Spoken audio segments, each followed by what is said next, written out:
Please have a seat please. Sir मैं आपको क्या मैं छू सकता हूँ? कहाँ छूना चाहते हो मुझे? क्या हंस क्यों रहे हो अश्लील लोगों? मतलब हाथ पे, मुंह पे, कहाँ कहाँ छूना चाहते हो? पैर छूना चाहते हो? अरे नहीं नहीं नहीं, मैंने इमेजिन किया था कि आप रेड शर्ट पहन के आओगे, फिर मैंने कहा थोड़ी ना sir red sir. Law of attraction है ना?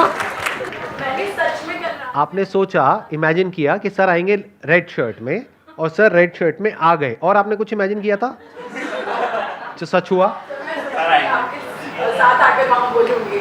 आपने ये भी इमेजिन किया था कि आप मेरे साथ में यहां पर आकर के बोलोगे। अब इसको मैं झूठा प्रूव करके ही रहूंगा। Hence proved law of attraction does not work, क्योंकि आप यहां पर आकर के नहीं बोलने वाले आज तो।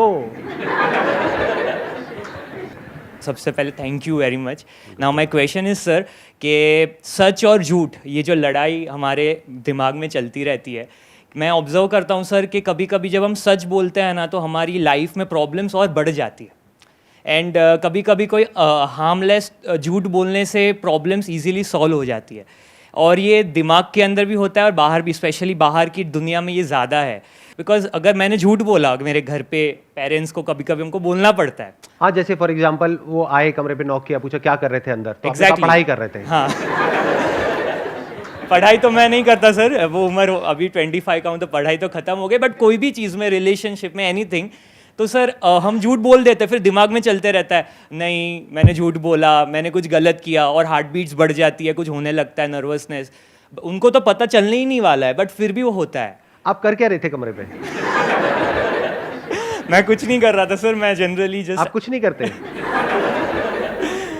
सो ये मेरा क्वेश्चन है सर, ट्रूथ वर्सेस ये जो ऑकवर्ड हंसी होती है ना आप लोग, ये मुझे बहुत पसंद है। जब समझ भी आ रहा है थोड़ा थोड़ा और नहीं भी आ रहा है। तो ये मेरा क्वेश्चन है सर, सही वर्सेस गलत, ट्रूथ वर्सेस झूठ। It's a very good question. कितने चाहते हैं मैं इस क्वेश्चन का आंसर दूं? योर क्वेश्चन इज कि जो सच है अगर वो हमने बोल दिया तो बहुत प्रॉब्लम हो जाएगी, एंड इट्स अ फैक्ट। इतना कुछ है मेरे पास बोलने के लिए जो मैं नहीं बोलता हूं, क्योंकि अगर वो बोला तो कोई सुन नहीं पाएगा। सच बहुत कड़वा होता है, और कड़वा किसको अच्छा लगता है? कड़वा इज लाइक एन अटैक। जैसे कोई मिठाई की दुकान पे आप गए और मिठाई खाई और वो कड़वी है, तो वो एक तरह का अटैक नहीं है? ऐसे ही किसी को कुछ ऐसा बोल देना जिसकी वजह से उसको पेन हो, that is a verbal attack. कुछ लोग हैं जिनमें करेज होता है ऐसा कुछ करने का, लेकिन उसके रेपरकशंस भी होते हैं, और उनके साथ जो हुआ वो सिर्फ वही जानते हैं। फॉर एग्जाम्पल किसी ने कुछ बोला और उसको जेल हो गई, तो जेल एक्चुअल में क्या होती है वो आप में से बहुत सारे लोगों को तो पता ही नहीं होगा। कुछ को ही पता होगा, कितनों को पता है? ये कैसा सवाल था, मैं भी क्या पूछ लेता हूं। तो शक्ल से ही क्रिमिनल्स लगते, पूछने की क्या जरूरत है? तो सच की क्या इंपॉर्टेंस है? सच बोलना इतना जरूरी नहीं है, सच देखना और समझना जरूरी है। नहीं तो आप खुद झूठ में जी रहे हो, that is a bigger problem. क्योंकि अगर आप सच जानते हो तो एटलीस्ट आप झूठ की तरफ नहीं हो, सच की तरफ हो लेकिन बता नहीं रहे हो, क्योंकि बताया तो गड़बड़ हो जाएगी।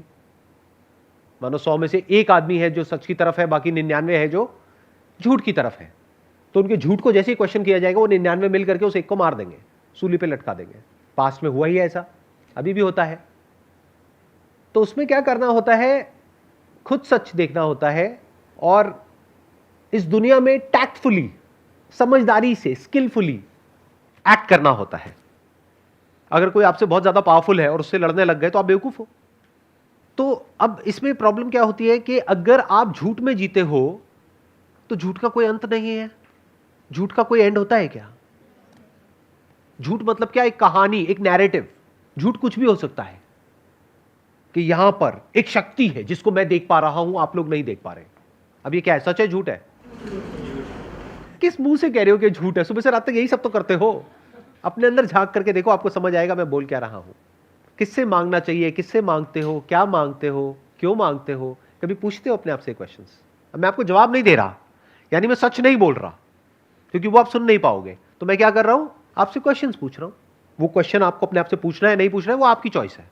ये भी आपको मजाक लगा ना, अभी जो मैंने बोला, हंसे आप सारे के सारे कि यहां पर एक शक्ति है जो आपकी जिंदगी बदल सकती है, जो भी आपको चाहिए आपको मिल जाएगा उससे, आपको सिर्फ ऐसे हाथ जोड़ करके बैठे रहना है। अगर थोड़ी देर तक मैं ये करूं ड्रामा, तो आप भी सारे शुरू हो जाओगे। आप कहोगे यार ये बंदा कह रहा है, गलत थोड़ी ना होगा, इसके इतने करोड़ फॉलोअर्स हैं, ये यहां बैठा है, हम वहां बैठे, इसमें कुछ ना कुछ तो होगा। ये हंसने वाली बात नहीं है, सुबह से रात तक ऐसे ही जी रहे हो, सच का तो कोई अता पता है ही नहीं, सच से कोसों मील दूर है हम, अपने आइडियाज में जी रहे हैं, कॉन्सेप्ट्स में जी रहे हैं, मेंटल कंस्ट्रक्ट बोलते हैं इसको। अपने माइंड में एक दुनिया बनाई हुई है, एक पास्ट है आपके माइंड में विच इज मेमोरी, और एक फ्यूचर है जिसको इमेजिनेशन बोलते हैं। इसके अलावा जी कहां रहे हो? कभी अपने आप से क्वेश्चंस पूछते हो? तो इसमें प्रॉब्लम क्या है? मुझे कोई प्रॉब्लम नहीं है, जियो। प्रॉब्लम यह है कि इसका कोई एंड नहीं है। फिर आप यहां पर आकर के क्वेश्चन पूछोगे कि सर ये जो हमारा माइंड है वो बहुत ही रेस्टलेस है, ओवर थिंकिंग चलती रहती है, ऐसे सी फीलिंग्स उठती रहती है, ऐसे ऐसे इमोशंस आ जाते हैं जिसकी वजह से मेरी लाइफ बहुत कॉम्प्लिकेटेड हो जाती है। मेरे पास में सब कुछ है, यानी एक टाइम पे सोचता था कि एक अच्छी सी जॉब हो जाएगी तो मजा आ जाएगा, ये हो जाएगा वो हो जाएगा, आज सब कुछ है, लेकिन इस माइंड ने धज्जियां उड़ाई हुई है लाइफ की। ऐसा होता है? नहीं होता है। माइंड में जाकर के एंटैंगल्ड हो जाते हो ना। क्यों? कभी पूछा है अपने आप से? क्योंकि ना तो इमेजिनेशन का कोई एंड है, कहां तक इमेजिन कर सकते हो? कुछ भी इमेजिन करते रहो और इमेजिन करके डरते रहो, उसका क्या एंड है? कैसे बचोगे उससे? सोचा है कभी? देखो दो ऑप्शंस है, ध्यान से समझना। एक है कि आप बिल्कुल ही बेवकूफ हो, तो बोलते हैं इग्नोरेंस इज ब्लिस। जैसे जानवरों के लिए, खुद के लिए कोई प्रॉब्लम नहीं है अगर आपने एक जानवर को पाला है, तो जिसने पाला है उसके लिए प्रॉब्लम है। जानवर तो इनोसेंट है, उसको तो अपना पेट भरने से मतलब है, जब तक खाना मिल रहा है उसको कोई दिक्कत नहीं है, रहे चले जाएगा। बहुत लोग ऐसे ही होते हैं, सोचने समझने की शक्ति नहीं है, क्योंकि सारी प्रॉब्लम तब शुरू हो जाती है जब सोचने की शक्ति तो है लेकिन सही सोचना नहीं आता है। अगर आपकी थिंकिंग झूठ पर बेस्ड है तो आपको कंट्रोल करना बहुत आसान है। कोई भी आकर के आपको कुछ भी बोल देगा और आप उसके बहकावे में आ जाओगे और आप उसके वश में हो जाओगे। जब भी आपका टाइम खराब होगा तब, और टाइम कब खराब होता है? हमेशा ही खराब होता है। टाइम अच्छा कब होता है? आप में से कौन है जिसकी लाइफ में बहुत अच्छा टाइम चल रहा है? हाथ ऊपर करना जरा। ज्यादा टाइम तक रहने वाला नहीं है। सब कुछ अनित्य है, यानी सब कुछ टेम्पररी है। अच्छे के बाद बुरा आता है, बुरे के बाद अच्छा आता है, बट जो हमारी अंडरलाइंग स्टेट है वो बुरी ही होती है, क्योंकि जो मिल जाता है वहां पे ध्यान नहीं जाता है। जितनी सैलरी मिल जाती है वहां पे ध्यान जाता है, या जो नहीं मिली है उस पे ध्यान जाता है, या जो साथ वाले को ज्यादा मिल गई है वहां ध्यान जाता है। जो अभी हेल्थ परफेक्ट है वहां ध्यान जाता है, मतलब हाथ पैर आंखें कान नाक सब कुछ सलामत है, वहां ध्यान जाता है, या हल्का सा दांत में कहीं पे दर्द हो रहा है वहां ध्यान जाता है। समझ गए क्या होता है? This is life. तो अब थोड़ा ध्यान से समझते हैं। प्रॉब्लम्स दो तरह की है, एक है फिजिकल, एक है साइकोलॉजिकल। फिजिकल प्रॉब्लम्स के लिए क्या चाहिए? पैसा चाहिए। कैसे चाहिए? वो आप अपनी कैपेबिलिटी देखो, अपना फैमिली बैकग्राउंड देखो, अपनी सिचुएशन देखो, खुद सोल्यूशन निकालो। उसमें मैं या मेरे जैसा कोई भी कुछ नहीं कर सकता। और जो आकर के आपको कह रहा है कि मैं आपकी लाइफ बदल दूंगा, तो वो आपको बेवकूफ बना रहा है। इस बात को समझ जाओ, जितनी जल्दी समझ सकते हो उतनी जल्दी, क्योंकि कोई भी आपको पैसा कमा करके नहीं देगा। आपकी बड़ी गाड़ी आए ना आए, उसकी बड़ी गाड़ी पक्की है अगर आप उसकी बातों में आ गए तो ये दुनिया बहुत ही कनिंग है, बहुत सेल्फिश है, पूरी तरह से अंदर से करप्ट है। करप्शन आप लोगों की, हमारी सबकी नस नस में दौड़ रहा है। यहां पर कितने हैं जो गवर्नमेंट जॉब की तैयारी कर रहे हैं? चलो मान लेते हैं कि अभी आप तैयारी कर रहे हो और आपकी गवर्नमेंट जॉब लग जाती है। वहां पर कुछ बहुत गलत होते हुए देखते हो, जिसकी वजह से लोग मर रहे हैं। आकर के अपने घर में बात करते हो अपने पेरेंट्स से कि ऐसा कुछ हो रहा है, क्या मैं आवाज उठाऊं? क्या मैं कुछ बोलूं, किसी को कंप्लेंट करूं? क्या मैं उनसे लड़ूं? तो आपके पेरेंट्स क्या कहेंगे? इग्नोर कर दो, क्या फर्क पड़ता है, अपने काम से काम रखो। तो क्या आपके पेरेंट्स करप्ट नहीं है? तो वो जो आपके सबसे क्लोज है इस दुनिया में, वो जिन पे आप ब्लाइंड ट्रस्ट कर सकते हो, अगर वो ही करप्ट है तो बाकी दुनिया का तो छोड़ ही दो। बाकी दुनिया तो बेच के खा जाएगी आपको। तो इस दुनिया में you need to be as strong as possible, as fit as possible. क्यों?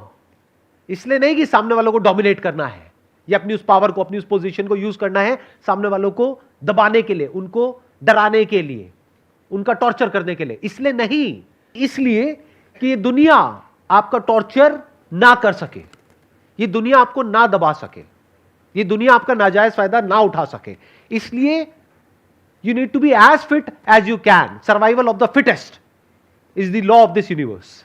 अभी जैसे आपने बोला था लॉ ऑफ सर्वाइवल फिटेस्ट वाला लाइन, तो सर जब भी ये लाइन दिमाग में आती है तो ऐसा लगता है कि जैसे फिर सही गलत का सारा डिफिनेशन ख़त्म हो गया। क्योंकि अभी जैसे आपने एग्जांपल दिया था कि आप गवर्नमेंट जॉब कर रहे हो, वहाँ पे आप देख रहे हो कि कुछ गलत हो रहा है, लेकिन ये हमको पता है जो गलत कर रहा है वो इस टाइम पे पावरफुल आदमी है, ठीक है। तो सर फिर जब हमको ऐसा लगने लगता है कि यही है, अभी तो ये पावरफुल है, लॉ ऑफ सर्वाइवल इसके लिए काम कर रहा है क्योंकि वो उसने खुद को पावरफुल बनाया है, कोई उसको तो टॉर्चर नहीं कर सकता। तो ऐसा लगता है कि सर फिर हम भी यही सब करें जो ये कर रहा है, हम यहाँ पे पहुँचे तो हमारे लिए भी लॉ ऑफ सर्वाइवल काम करेगा। सर्वाइवल ऑफ द फिटेस्ट मतलब क्या? कि आप इतने कैपेबल हो कि आप कुछ भी करके कहीं से भी कितना भी पैसा कमा सकते हो, तब आप एक्चुअल में कैपेबल हो। अगर किसी पे डिपेंड हो तो आप कैपेबल कहां हो? तब तो आप कठपुतली हो। कड़वा है लेकिन सच है। सर्वाइवल ऑफ द फिटेस्ट बिल्कुल लेमैन लैंग्वेज में बोला जाए। महाभारत देखी है आप सबने? कितनों ने देखी है? हाथ ऊपर करो। सबने देखी है। उसमें दो वर्ड्स के बारे में आपने सुना होगा, धर्म और अधर्म। एंड में जीत हमेशा सच की होती है, सच की होती है, धर्म की होती है। ऐसा क्यों? अगर आप एक सही रास्ते पे चलोगे लाइफ में तो आपका माइंड इस लायक होगा कि आप लाइफ की जो हायर पॉसिबिलिटीज है, जो हायर लेवल की नॉलेज है, उसको समझ पाओगे। अगर गलत होगे या गलत लोगों के साथ में जुड़े हुए होगे तो धीरे धीरे आप भी वैसे ही हो जाओगे। तो अगर कोई सही बात भी करेगा तो आपको समझ ही नहीं आएगी। तो अगर आप अधर्म के साथ रहे तो कीड़े मकोड़ों की तरह जियोगे और कीड़े मकोड़ों की तरह मरोगे। आप चाहे जियो चाहे मरो, उससे किसी को कोई फर्क नहीं पड़ता है। अब अगर आप धर्म की तरफ हो तो क्या होता है? अब ये सुनने में थोड़ा मॉडर्न नहीं लग रहा होगा आपको, ये वर्ड्स ठीक लग रहे हैं? समझ आ रहा है? देखना, पहले मैं इसके भी डेफिनेशन क्लियर कर देता हूं। जब मैं धर्म और अधर्म ये जो वर्ड्स यूज कर रहा हूं तो मेरा मतलब क्या है। धर्म आज की डेट में लोग बोलते हैं रिलीजन। अरे रिलीजन की बात नहीं कर रहा हूं। धर्म का मतलब होता था आज से हजारों साल पहले लॉज ऑफ द यूनिवर्स। उसके हिसाब से चलोगे तो आप धर्म के रास्ते पे चल रहे हो, लॉज को वायलेट करोगे तो अधर्म के रास्ते पे चल रहे हो। सबसे बड़ा लॉ क्या है इस यूनिवर्स का? औरों के साथ में वैसे ही एक्ट करो जैसे आप चाहते हैं कि वो आपके साथ में एक्ट करें। ये धर्म का एसेंस है कि अगर आप चाहते हो कि आपसे कोई तमीज से बात करे तो आपको औरों से तमीज से बात करनी है। आपको दुनिया के साथ में वैसे ही एक्ट करना है जैसे आप चाहते हो कि दुनिया आपके साथ में एक्ट करे, अगर आप उस सिचुएशन में हो तो। यह धर्म है। जो आदमी सही रास्ते पे चल रहा होता है उसके अंदर डर नहीं होता है, उसकी सेल्फ एस्टीम हाई होती है, वो सेंसिबल होता है, वो ये समझ सकता है कि सही क्या है गलत क्या है, इसके बीच में वो फर्क देख सकता है। इस फर्क को देखने को इंटेलिजेंस कहते हैं, यानी वो इंटेलिजेंट होता है, वो वाइज होता है। तो जो इंसान इंटेलिजेंट है, वाइज है, वो जो हमारे स्क्रिप्चर्स है, वेद है, उपनिषद है, उनको समझ सकता है। कहते हैं ना एंड में जीत हमेशा धर्म की होती है, सच की होती है। तो जीत क्या है और हार क्या है जिंदगी के मकसद से? कौन जीता कौन हारा? करोड़ों अरबों लोग आए आपके जैसे इस दुनिया में, आए और चले गए, किसी को कोई फर्क पड़ा? तो उसमें से कौन जीता कौन हारा? सोचो, कभी दिमाग लगाओ इस तरीके से मेरे प्यारे खचरों। सोचते क्यों नहीं हो? बिजी हो क्या अपने चिंदी कामों में? थोड़ा तो वक्त निकालो ना अच्छी चीजें सोचने के लिए। कौन जीता इस जिंदगी में और कौन हार गया? जिंदगी का जो हाईएस्ट पॉसिबिलिटी, ह्यूमन होने का जो एक्चुअल में मतलब है, जिसने उस पॉसिबिलिटी को एक्सप्लोर कर लिया और जिसने उसको अचीव कर लिया, वो जीत गया, बाकी सब हार गए। तो करोड़ों अरबों खरबों लोग हार गए और कुछ लोग जीत गए। कौन है वो कुछ लोग जो धर्म के रास्ते पे चले? अगर आप एक पक्षी हो तो आपकी लाइफ का पर्पस क्या है? उड़ना। अगर वो पक्षी उड़ ही ना पाए पूरी जिंदगी, जमीन पे ही जिया जमीन पे ही मरा, तो क्या कहेंगे? वो जीता या हारा? हार गया। ऐसे ही इंसान की जिंदगी की हाईएस्ट पॉसिबिलिटी क्या है जो जानवर नहीं कर सकता? ऐसा क्या है जो इंसान कर सकता है? इंसान खुद को जान सकता है, जानवर खुद को नहीं जान सकता, क्योंकि जानवर एक क्वेश्चन ही नहीं पूछ सकता, हु एम आई। तो ये क्वेश्चन आप पूछ सकते हो और आपके अंदर वो इंटेलिजेंस है कि इस क्वेश्चन के एंड तक आप जा सकते हो। ये है जीत, बाकी सब है हार। और जिंदगी में जीतने के लिए आपको धर्म के रास्ते पे चलना होगा। धर्म के रास्ते पे वो नहीं चल रहा है जो आलसी है, धर्म के रास्ते पे वो चल रहा है जो मेहनत करता है, हार्ड वर्क करता है, स्मार्ट वर्क करता है, कुछ भी करके लाइफ में आगे बढ़ रहा है, अपने आप को स्ट्रांग बना रहा है। ना वो दुनिया का भला कर रहा है, ना वो दुनिया का बुरा कर रहा है। ध्यान से सुनना मेरी इस बात को। जैसे दुनिया का बुरा करना अपने आप में एक कीड़ा है, ऐसे ही दुनिया का भला करना भी अपने आप में एक कीड़ा है। ये लोग बड़े खतरनाक होते हैं। अपना भला कर लो, एक्चुअल में जो भला है, यानी जान लो कि आप क्या हो, उसके बाद इस दुनिया को जो आपसे चाहिए होगा ना, वो दुनिया ले लेगी। ऐसा कोई ना कोई इंसान आ जाएगा जो आकर के ऐसा उल्टा पुल्टा एक क्वेश्चन पूछ लेगा और कुछ बोलना पड़ेगा, नहीं तो क्वेश्चंस वही होंगे जो हमेशा होते हैं। और फिर आप क्या कहोगे कि जितने भी क्वेश्चंस हैं उन सबके जवाब तो आपने दे दिए हैं, सारे क्वेश्चंस कवर कर लिए हैं। अरे असली क्वेश्चन पूछा भी है कभी? अगर सही क्वेश्चन पूछोगे तभी सही जवाब मिलने की पॉसिबिलिटी है। अगर इस क्वेश्चन को आप अपने आप से पूछते हो, हु एम आई, और इसके जवाब तक पहुंचने भी लग जाते हो, तो आप देखोगे आपकी थिंकिंग में एक रेडिकल चेंज आएगा। झूठ धीरे धीरे हटता चला जाएगा लाइफ में से, और जो सच है वो आपके सामने होगा। सच जैसा है, जो है, वो आपके सामने होगा। और सच चिंदी बातों का नहीं कि मुझे ये चाहिए, मुझे वो चाहिए, मुझे वो चाहिए, नहीं, कि लाइफ क्या है, डेथ क्या है, भगवान क्या है, ये यूनिवर्स क्या है, डिजायर क्या है, थॉट क्या है, फीलिंग्स क्या है, इमोशंस क्या है। जो भी क्वेश्चंस एक्चुअल में इंपॉर्टेंट है वो सब इसमें कवर हो जाते हैं एक क्वेश्चन में, दैट इज हु एम आई। और अगर इसको आप पूछ ही लेते हैं तो आपके जीतने की शुरुआत हो गई। यही कह लो कि अगर आपने सिंसियरली इस क्वेश्चन को अपने आप से पूछ लिया है और इसका आंसर ढूंढ रहे हो तो आप जीत गए। आगे आंसर मिलेगा नहीं मिलेगा उसको छोड़ दो, आंसर क्या मिलेगा और कौन बताएगा आपको कि जो आपको आंसर मिला वो सही है या गलत है। एक ढंग का क्वेश्चन तो पूछा। एक साइंटिस्ट वो नहीं होता है जो आंसर देता है, आंसर तो लेक्चरर देता है। साइंटिस्ट वो होता है जो क्वेश्चन पूछता है। तो आप एक साइंटिस्ट हो। किसके साइंटिस्ट हो? लाइफ के साइंटिस्ट हो, अंदर की दुनिया के साइंटिस्ट हो। और अगर वो हो तो इंसान होने का जो हाईएस्ट गोल है वो आपने अचीव कर लिया है। साइंटिस्ट दो तरीके के होते हैं ना, एक बाहर की दुनिया के और अंदर की दुनिया के। तो अगर आप बाहर की दुनिया में साइंटिस्ट बनते हो तो अवार्ड मिलेंगे, पैसा मिलेगा। अंदर की दुनिया में साइंटिस्ट बनते हो तो उससे क्या मिलता है? एक पीसफुल माइंड मिलता है। आपको पहली बार समझ आता है कि साइलेंस क्या होता है। आपको पहली बार समझ आता है कि प्रेजेंट मोमेंट होता क्या है। आपको समझ आता है कि मैं वो नहीं हूं जो मैं खुद को समझ रहा था। मैं कोई चिंदी आदमी नहीं हूं इस इतने बड़े यूनिवर्स में। ये पूरा यूनिवर्स मुझ में है। ये बातें बोलने में भी मुझे अजीब लगता है क्योंकि मुझे पता है सब ऊपर से जाएगी। Wish you all the best. Pleasure meeting you all. Thank you so much.